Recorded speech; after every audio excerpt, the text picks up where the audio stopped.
반갑습니다. 우리 한번 다 일어나셔서 우리 주변의 분들과 인사하실 때 오늘은 하나님이 당신과 함께 하십니다. 이렇게 인사하시면서 5분 이상 찾아가셔서 인사하도록 하겠습니다.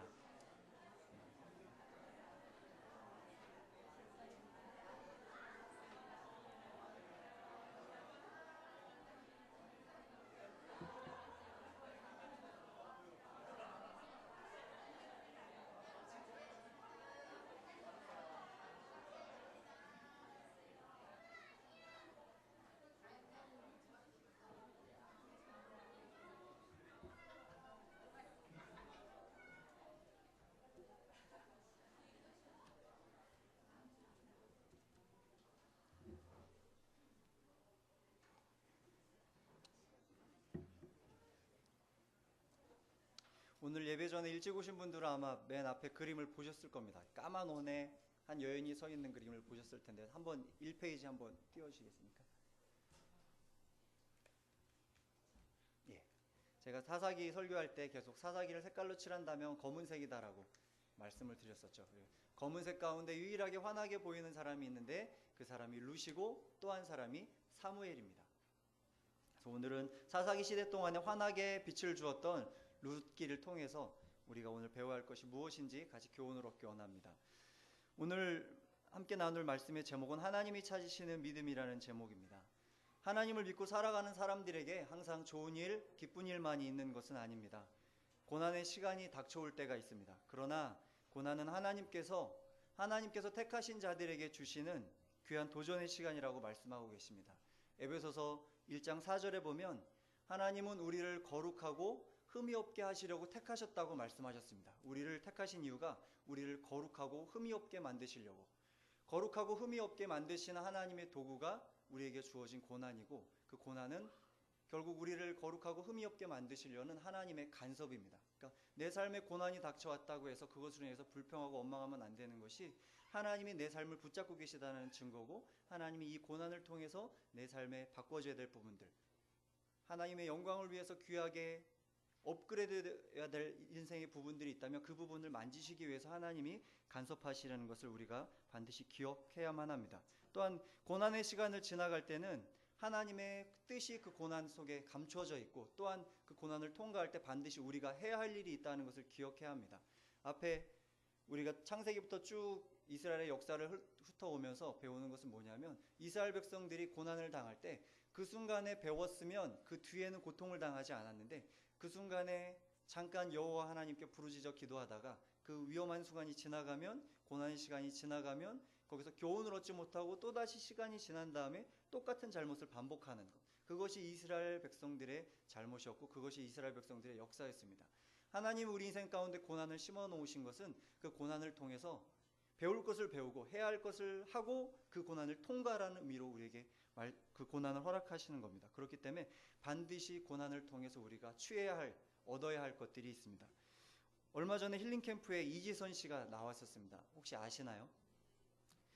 저는 그 프로그램을 보지 못했는데 예전에 그분이 아마도 제가 기억하기엔 한강 다리에서 음주운전 차량과 부딪혀서 차 안에 갇혀가지고 전신의 55%의 3도 화상을 입고 그러니까 너무나도 이쁘고 유아교육학과를 졸업하는 거의 수료할 때가 됐었고 너무나도 오랜 시간 동안 그 엉그러진 그 얼굴들을 고치기 위해서 회복하기 위해서 굉장히 애를 많이 썼다는 것을 신문기사로 접하고서 이분을 어떻게 하나님이 바꾸실까. 근데 화상을 당하고 나서도 단 한 번도 하나님께 대해서 불평하거나 원망했다는 기사를 본 적이 없습니다. 그 고난 가운데 아픔 가운데서 묵묵하게 그것을 견뎌낸 모습을 볼 수가 있었는데 10여 년이 지난 지금에 와서는 그 이지선 자매가 많이 수술을 했음에도 불구하고 여전히 얼굴은 많이 뭉개지고 어그러져 있지만 그의 삶은, 그가 말하는 그의 인생은 너무나도 아름답게 바꿔져 있는 것을 저희들이 볼 수가 있었습니다.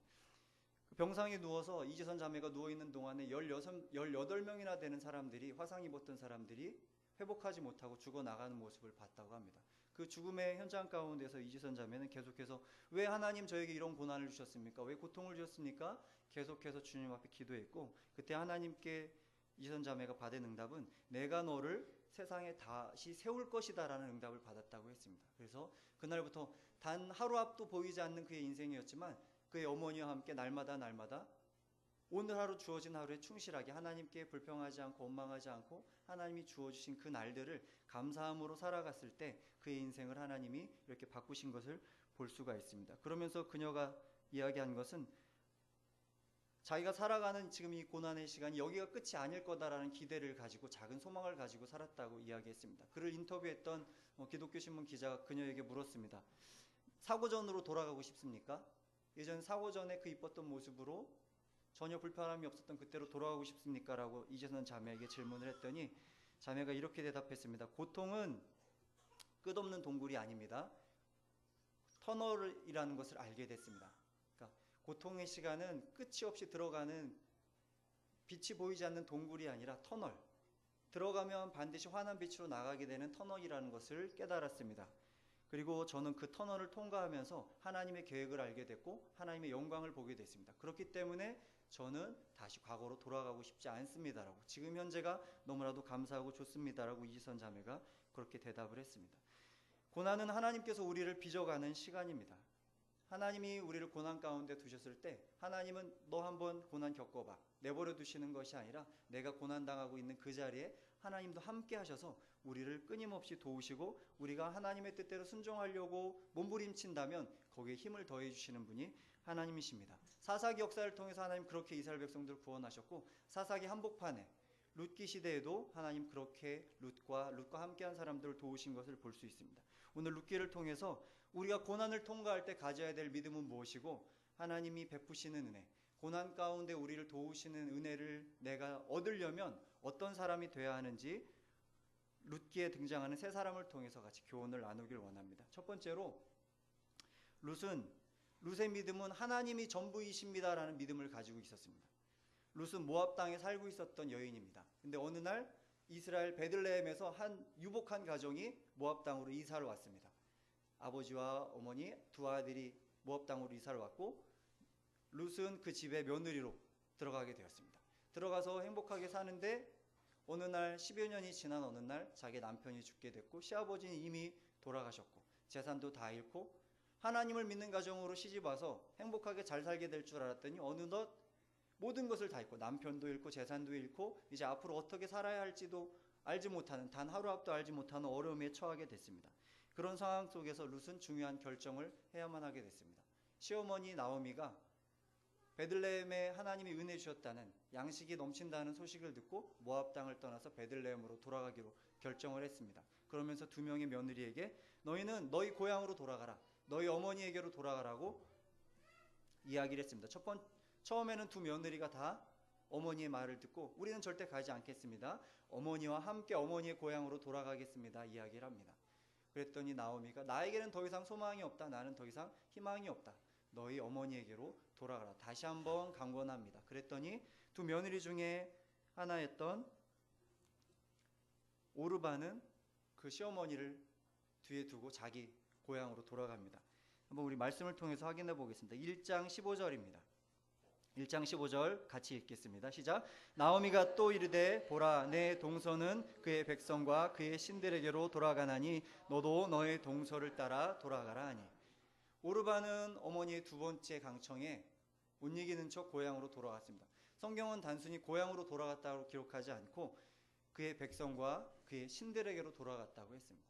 그러니까 오르바는 하나님의 가문으로 시집와서 하나님을 섬기고 잘 살아가다가 다시 예전에 우상 섬기는 우상에게로 돌아가 버리고 말았습니다. 그러면서 나오미가 다시 한번 룻에게도 이야기를 합니다. 너도 동서를 따라서 너희 어머니 집으로 돌아가라. 그랬더니 룻이 오늘 읽었던 본문의 말씀을 이야기합니다. 16절 우리 같이 한 목소리 읽겠습니다. 시작. 룻이 이르되 내게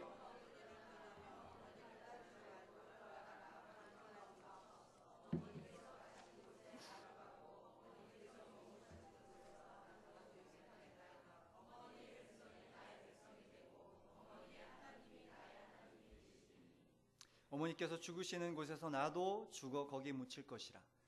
룻이 말하는, 룻이 믿고 있는 하나님은 어떤 하나님이었냐면, 룻의 신앙은 뭐였냐면 하나님으로 만족하는 신앙, 어떤 상황에도 하나님 편에 남겠다라는 신앙이 룻의 신앙이었습니다.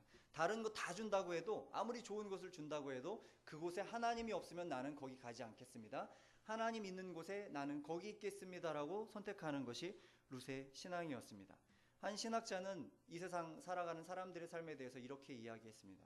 이 세상은 불 위에 쳐져 있는 거미줄을 걸어가는 것과 같다고 이야기했습니다. 그 얘기는 뭡니까?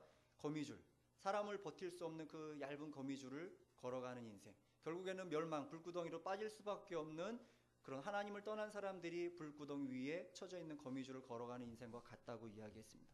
그런데 하나님은 모두 다가 하나님을 떠나서 결국에는 불구덩이에 빠질 수밖에 없는 그 인생들을 구원하시기 위해서, 피조물인 사람들을 구원하시기 위해서 창조주 하나님께서, 이 세상 모든 것들을 창조하신 하나님께서 그분의 하나밖에 없는 외아들 예수 그리스도를 이 땅에 보내셔서 멸망으로 들어가고 있는 사람들을 택하셔서 건져내셨습니다.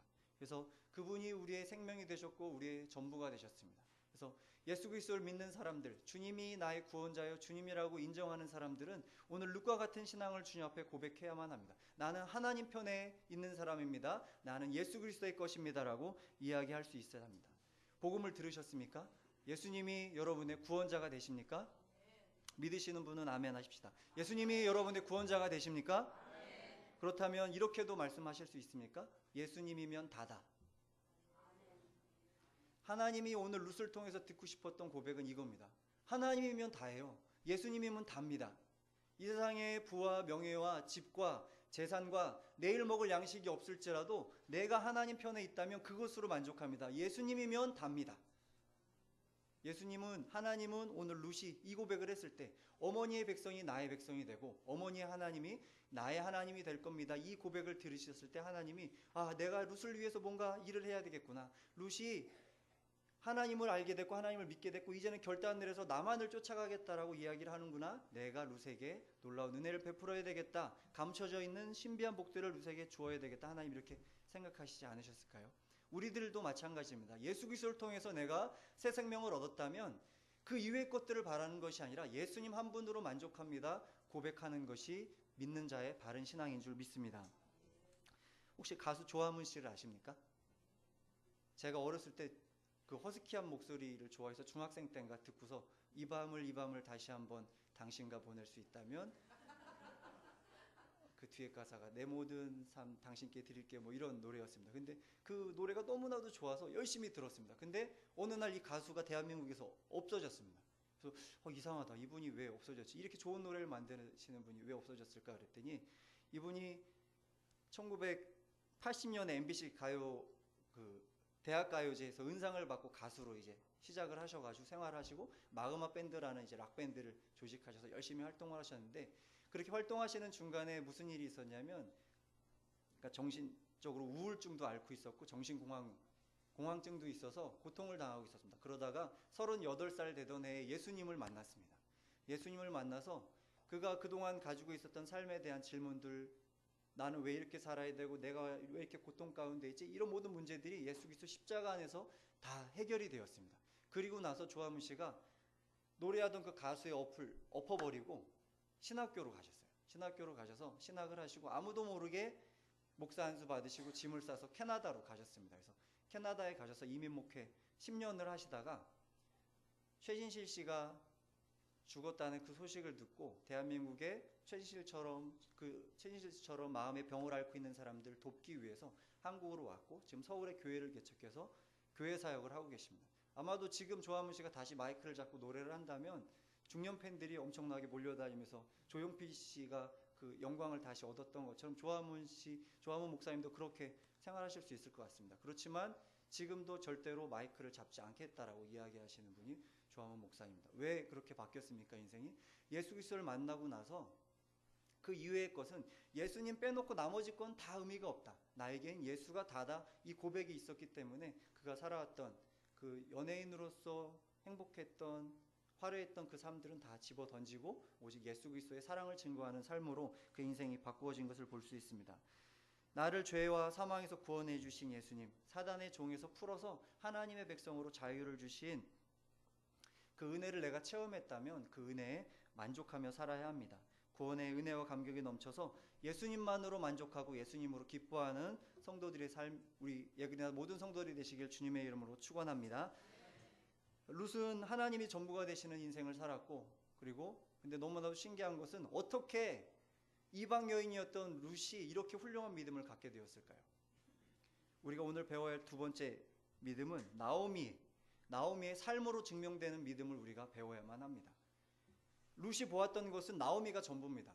룻기에는 단 한 번도 하나님의 선지자가 등장하거나 하나님의 사자가 나타나거나 하나님이 현현하셔서 말씀을 전해주신 적이 없었습니다.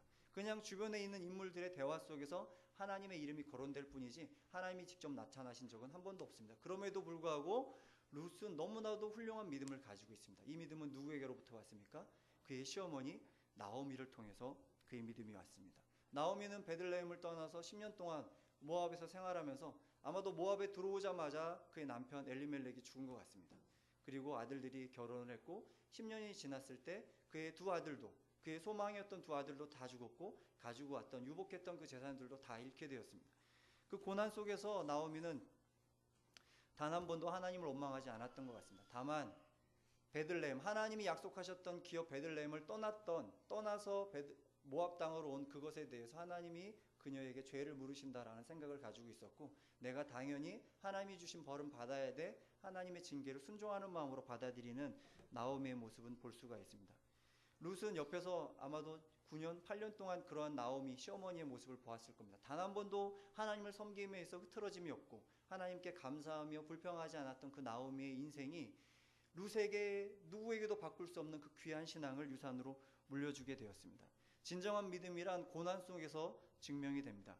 아무리 기도해도 아무런 일이 일어나지 않고 마치 하나님이 안 계신 것처럼 느껴지는 삶의 순간이 있을 수 있습니다. 저도 그런 시간이 있었고 심지어 선지자들도 하나님이 안 계신 것 같이 느껴지는 순간이 있었다고 성경책에 기록이 되어 있습니다. 그렇지만 그렇게 하나님이 느껴지지 않는 그 순간조차도 하나님에 대한 신앙을 가지고 하나님을 떠나지 않고 그 안에 머무는 삶, 그것이 너무나도 중요하다고 오늘 나오미는 우리들에게 이야기해주고 있습니다. 나오미는 모든 것을 다 잃었습니다. 단지 2명의 며느리만이 남아있을 뿐이었는데 나오미는 모든 것을 다 잃었지만 모든 것보다 더 귀한 것을 그의 후손들에게 물려주는 믿음의 여인이 되었습니다.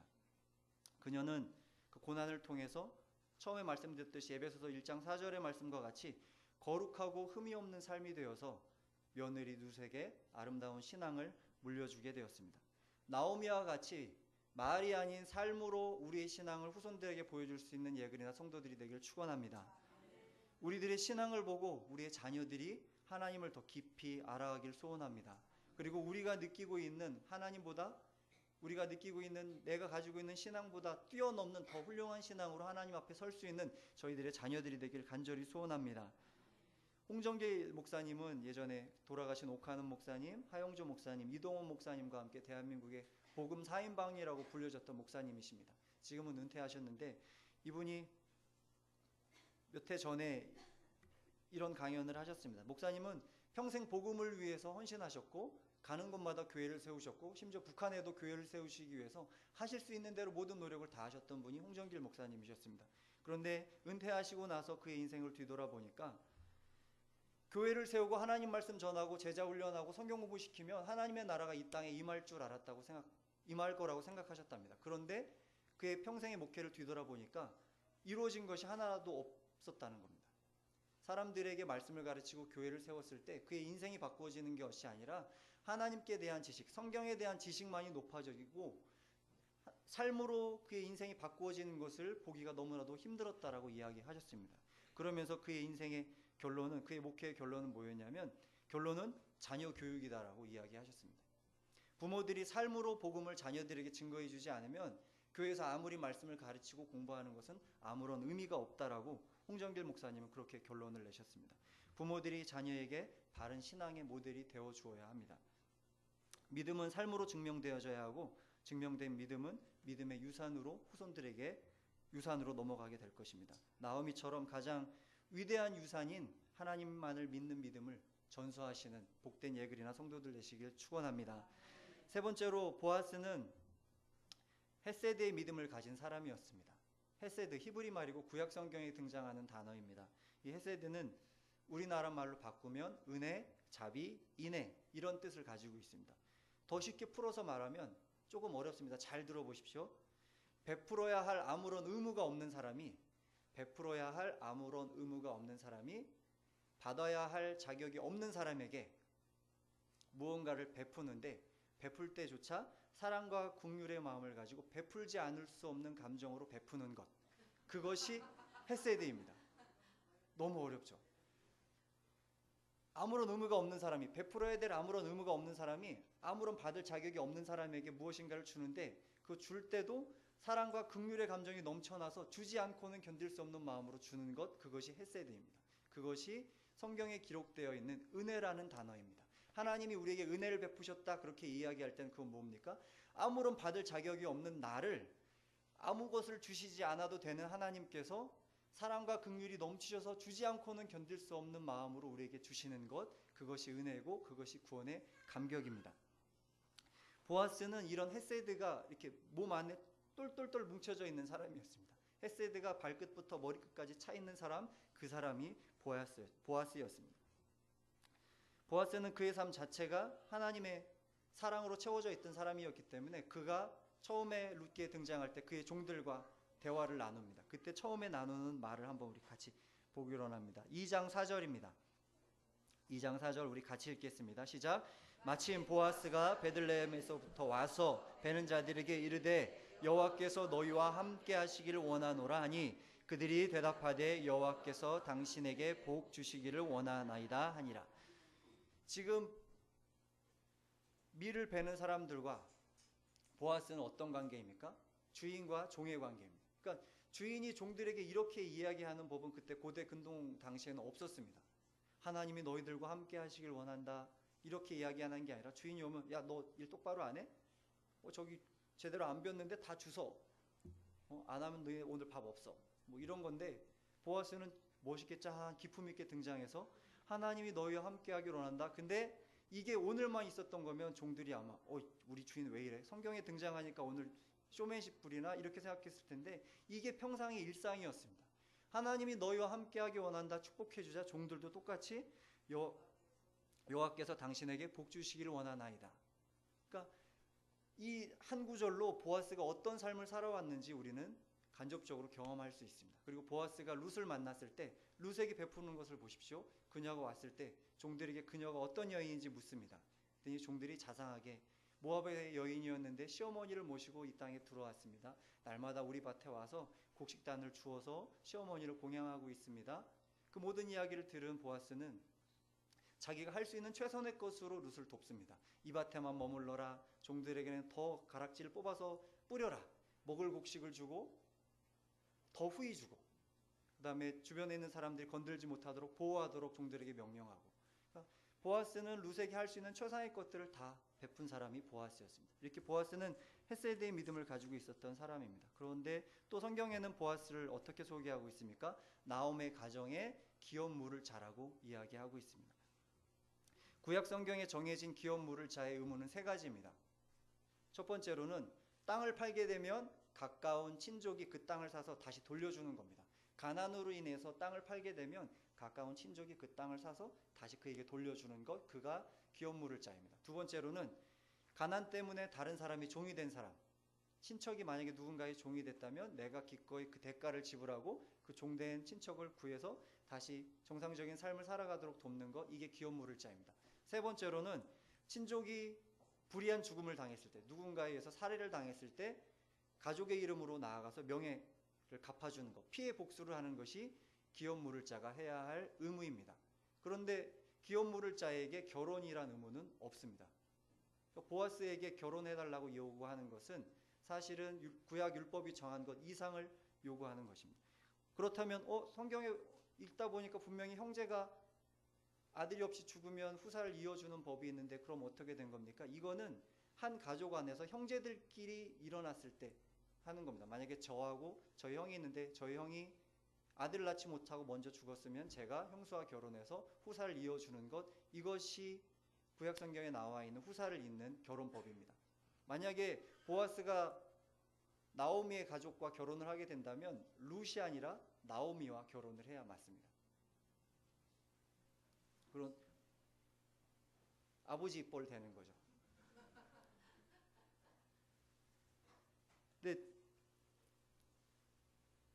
보아스가 기업 물을 자인데 기업 물을 자임에도 불구하고 결혼에 대한 의무는 없었습니다. 그런데 나오미는 룻에게 보아스가 잠들어 있는 밭으로 찾아가서 청혼하라고 이야기를 합니다. 그래서 한밤중에 정갈하게 목욕하고 옷을 갈아입고 보아스가 누워 있는 곳에 가서 발치 이불을 들고 그 옆에 누웠습니다. 발치 이불을 들고 눕는다는 것은 성경에서 청혼을 의미하는 겁니다. 당신 나와 결혼해 주십시오. 그렇게 이야기하는 겁니다. 한번 9절로 가보겠습니다. 3장 6절과 7절입니다. 같이 한번 읽어보겠습니다. 읽겠습니다. 시작. 그가 타작마당으로 내려가서 시어머니의 명령대로 다 하니라. 보아스가 먹고 마시고 마음이 즐거워 가서 곡식단 더미의 끝에 눕는지라.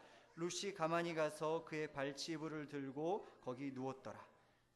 한밤중에 자다 보니까 발꿈치에서 뭐가 꿈지럭꿈지럭 거립니다. 보아스가 깜짝 놀라서 넌 누구냐 묻습니다. 그랬더니 나오미가 대답합니다. 9절 한번 같이 읽겠습니다. 시작. 이르되 내가 누구냐 하니 대답하되 나는 당신의 여종 루시오니 당신의 옷자락을 펴 당신의 여종을 덮으소서. 이는 당신이 귀여운 물을 자가 됨이니이다 하니. 룻이 비록 이렇게 청혼을 하고 귀여운 물을 자라고 이야기했지만 사실은 보아스는 귀여운 물을 거는 받아도 됩니다. 내가 당신들의 재산을 다시 당신들에게 돌려줄 수 있습니다. 하지만 결혼을 하는 것은 보아스에게 주어져 있던 의무가 아니었습니다. 그러니까 보아스가 룻과 결혼하겠다는 것은 구약율법에 정해진 것 이상으로, 그러니까 베풀지 않아도 되는 은혜를 나오미와 룻의 가문에 베풀어 주는 겁니다. 보아스는 이미도 헤세드의 그 마음으로 충만했기 때문에 룻의 가문을 위해서 이렇게 섬기는 것에 대해서 조금 더 거리낌 없이 내가 이 일을 감당하겠노라고 이야기를 합니다. 그렇지만 보아스보다 더 가까운 친족이 있었습니다. 더 가까운 친족을 불러서 네가 기업 물을 테냐 물었더니 이 남자는 성경에 아마도 특별히 그 의무를 다하지 못했기 때문에 그렇게 기록한 것 같습니다. 이름도 없고 아무개라고 기록이 되어 있습니다. 아무개를 불러서 네가 기업을 물을 테냐? 기업을 물으겠습니다. 처음에는 아마도 다른 걱정이 없기 때문에 기업 땅 사서 조금 돌려주면 되겠지 생각을 했을 겁니다. 그랬더니 보아스가 그렇지만 기업만 물을 것이 아니라 룻과 결혼을 해서 후사를 이어줘야 될 거다 이야기했습니다. 그랬더니 아무개가 뭐라고 대답했습니까? 손해가 될까봐 나는 결혼할 수 없다. 기업을 물을 수 없다. 왜 그랬습니까? 아들을 낳게 되면 재산권이 룻의 아들에게 분배가 될 거기 때문에, 자기 재산이 쪼개질 거에 대해서 두려웠기 때문에 나는 내 아들에게만 재산을 주고 싶은데 후사가 생기면 룻의 아들에게도 재산을 줘야 되니까 나는 손해볼 수 없다. 기업 물으는 건 네가 해라. 보아스에게 넘깁니다. 보아스는 모든 손해에도 불구하고 모든 위험에도 불구하고 기꺼이 룻이 가져온 기업 물을 권리와 청혼을 다 받아들여서 룻을 세우고 나오미를 기쁘게 하는 모습을 우리가 볼 수 있습니다. 보아스만 이렇게 헤세드의 신앙을 갖고 있었던 것이 아닙니다. 룻기 전반에 1장부터 4장까지를 쭉 읽다 보면 여기 등장하는 룻도 헤세드의 정신이 가득한 여인입니다. 시어머니 나오미가 너는 고향으로 돌아가라 했을 때 갔어도 상관은 없습니다. 모압 땅에서 여전히 하나님 잘 섬겼으면 큰 문제가 없을 겁니다. 하지만 헤세드의 신앙이 있었기 때문에 기꺼이 내 시어머니를 끝까지 돌봐야 되겠다는 그 마음으로 기꺼이 이스라엘 땅으로 넘어와서 그의 시어머니를 최선을 다해서 섬기는 모습을 볼 수가 있습니다. 그의 시어머니 나오미는 어떻습니까? 며느리가 옆에 있어야 자기가 먹을 것을 구해다 주고 자기의 수발을 들어주고 봉양을 할 텐데 어느 날 결정을 합니다. 이제는 너의 안식처를 찾아야 되지 않겠니? 너 시집 가라. 너 새 살림 차려라. 나는 신경 쓰지 마라. 내가 먹을 것, 내가 취할 것은 생각지 않고 며느리를 먼저 생각하는 나오미의 따뜻한 마음을 우리가 성경을 통해서 읽을 수 있습니다. 헤세드의 정신, 이것이 오늘날 하나님께서 고난을 통과하는 사람들에게 요구하시는 겁니다. 사단은 오늘날 고난을 통과하는 사람들에게 끊임없이 주문합니다. 뭐라고 얘기합니까? 너를 생각해. 그럼 우리는 이렇게 이야기합니다. 나는 왜 이렇지? 나는 어쩌라고? 하나님 왜 나에게 이렇게 하십니까? 나를 좀 봐주십시오. 이렇게 이야기지만 하나님의 법칙은 무엇입니까? 우리 여름 수련회 때도 말씀을 통해서 보았지만 골로새서 2장 19절로 한번 같이 가보겠습니다. 골로새서 2장 19절. 고난을 통과하는 그리스도인들이 어떻게 살아야 하는가? 골로새서 2장 19절에 하나님께서 말씀하십니다.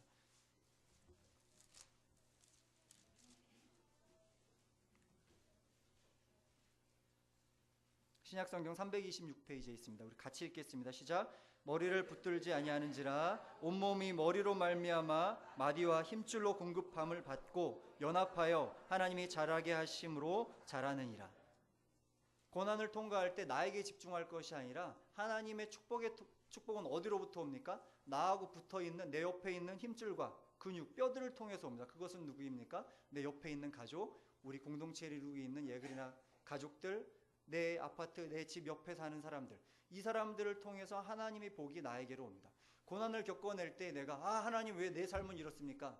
나를 좀 돌아봐 주십시오. 나를 먼저 생각해 주십시오. 하나님 앞에 불평하고 원망하는 것이 아니라 헤세드의 정신을 가지고 이미 나는 예수 그리스도를 통해서 받을 수 없는 자가 받을 수 없는 은혜를 받은 사람이기 때문에 이제 나는 내 것을 생각하는 것이 아니라 다른 사람들을 섬기며 나누는 것에 먼저 집중하라고 하나님 말씀하십니다. 그래야 그 복이 그 사람들을 통해서 나에게로 옵니다. 우리 주변에 내 옆에 앉아 있는 분들께 그렇게 한번 인사합시다. 당신이 내 복입니다. 이렇게 인사하겠습니다.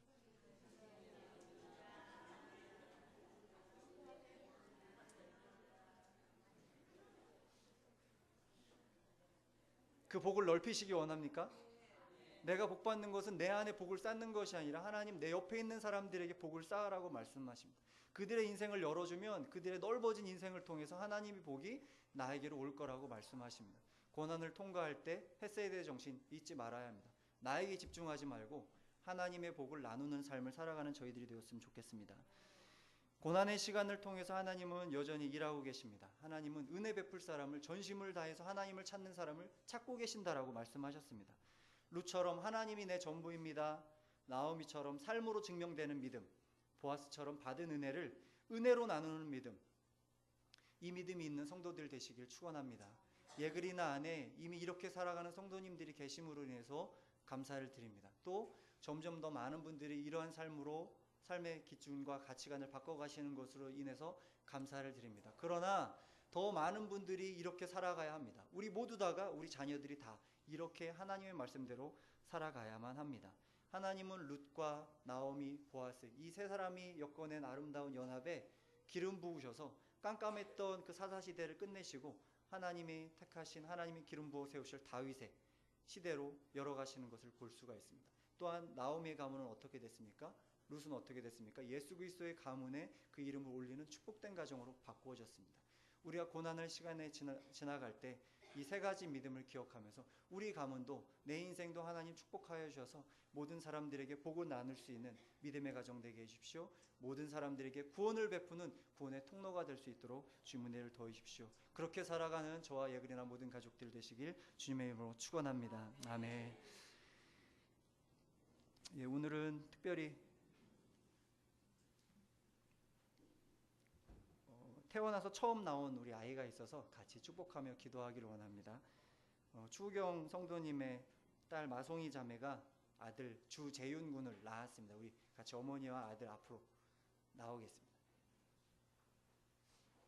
우리 할머니도 같이 나오실까요? 이쪽으로 올라오실까요? 아직 할머니라 부르기엔 너무 젊으시지만 그래도 할머니시니까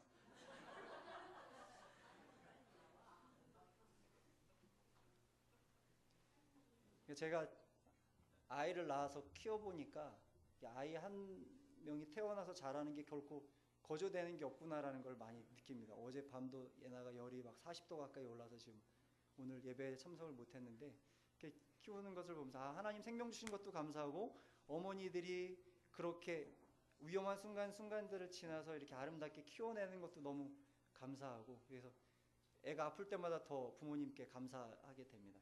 오늘 우리 재윤이 태어나서 처음으로 하나님 전에 예배 드리러 왔는데 이제 다음 주부터 시작된 사무엘이 생각이 납니다. 사무엘이 젖될 무렵 이제 하나님의 성전에 와서 하나님께 드려졌던 것처럼 우리 재윤이도 처음으로 하나님 앞에 나왔습니다. 우리가 마음을 다해서 우리 재윤이가 오늘 들은 말씀처럼 이제 우리 추우경 성도님과 우리 송이자매 축복하셔서 오늘 들은 그 세 가지 믿음이 넘쳐나는 가정 되게 하시고 재윤이가 그 할머니와 어머니의 신앙을 본받아서 아름답게 성장하는 사무엘과 다니엘과 다윗처럼 하나님 앞에 기름 부어 쓰임받는 축복된 아이로 살아갈 수 있도록 우리 같이 마음을 모아서 같이 한번 기도하겠습니다. 축복 기도하겠습니다. 기도합니다. 사랑하는 하나님 감사를 드립니다. 우리 사랑하는 재윤이 오늘 태어나서 처음으로 교회에 나오게 하심을 감사를 드립니다. 하나님 귀한 생명을 얻게 하시고 하나님 이렇게 낳게 하신 성유자매 주님 기억하여 주시고 축복하여 주시길 소원합니다. 하나님 긴 시간 동안 하나님께서 어려움 가운데도 건강해시켜 주신 것을 감사를 드립니다. 이제 처음으로 하나님의 전에 나와서 함께 예배하였습니다. 하나님 재훈이의 삶을 주님께서 붙잡아 주셔서 어려서부터 더욱더 건강한 모습으로 자랄 수 있게 은혜를 더하여 주시고 하나님 만날 자들을 만나게 해주시길 원합니다. 하나님 무엇보다도 그의 영혼의 구원자 되신 예수 그리스도를 만나게 해주시고 예수 그리스도 안에서 그의 영혼이 거듭나게 하시고 하나님 안에서 축복된 삶을 누리며 살아갈 수 있는 재훈이가 될 수 있도록 주님 은혜를 더하여 주십시오. 하나님 어머니 송이 자매와 할머니 우리 집사님을 기억하여 주셔서 하나님 그 가족 가운데 오늘 들은 말씀과 같이 룻과 나오미의 신앙이 하나님 보아스의 신앙이 넘쳐나는 믿음의 가문이 될 수 있도록 주님께서 복의 복을 더해 주시길 간절히 기도합니다. 이 시간도 살아서 역사하신 하나님 감사를 드립니다. 하나님 저희들에게 오늘 룻기를 통해서 고난을 통과하는 하나님의 백성들이 무엇을 가지고 살아야 하는지 말씀하여 주시니 감사를 드립니다. 하나님 룻처럼 하나님이 전부가 되십니다. 예수가 나의 인생의 전부다라고 고백하는 신앙이 되게 하여 주옵소서. 하나님 나오미처럼 고난 가운데에도 끝까지 하나님을 바라볼 수 있는 믿음을 유산으로 남기는 그런 신앙인들 되게 하여 주옵소서. 보아스처럼 헷세대의 정신으로 무장되어져서 고난 가운데에도 베풀매 조금도 궁핍하지 않은 축복된 사람들이 될 수 있도록 주님 은혜를 더하여 주옵소서. 하나님 재윤이가 처음으로 태어나서 주님의 전에 예배하러 나왔습니다. 하나님 기억하여 주시고 하나님 때마다 어려운 순간마다 주님 돌봐주셔서 하나님 만날 자들을 만나게 하시고 더욱더 건강한 모습으로 자랄 수 있도록 주님 은혜를 더하여 주옵소서. 하나님 무엇보다도 하나님 영혼의 구원자 되시는 예수 그리스도를 만날 수 있는 귀한 은혜를 허락하여 주길 간절히 소원합니다. 자라가면서 주님을 만나게 하시고 주님 안에서 아름답게 성장하여 하나님을 기쁘시게 하며 어머니와 할머니를 기쁘게 모든 사람들에게 복을 나눌 수 있는 축복된 재윤이가 될 수 있도록 주님 함께 하여 주옵소서. 지금은 우리 주 예수 그리스도의 은혜와 하나님의 크신 사랑하심과 성령님의 위로하시고 교통하시는 은혜가 오늘 룻기 말씀을 통해서 오직 하나님이 전부가 되십니다 신앙을 고백하며 살아가는 예그리나의 모든 가족들 위해 지금부터 영원까지 함께 하시기를 간절히 축원하옵나이다. 아멘.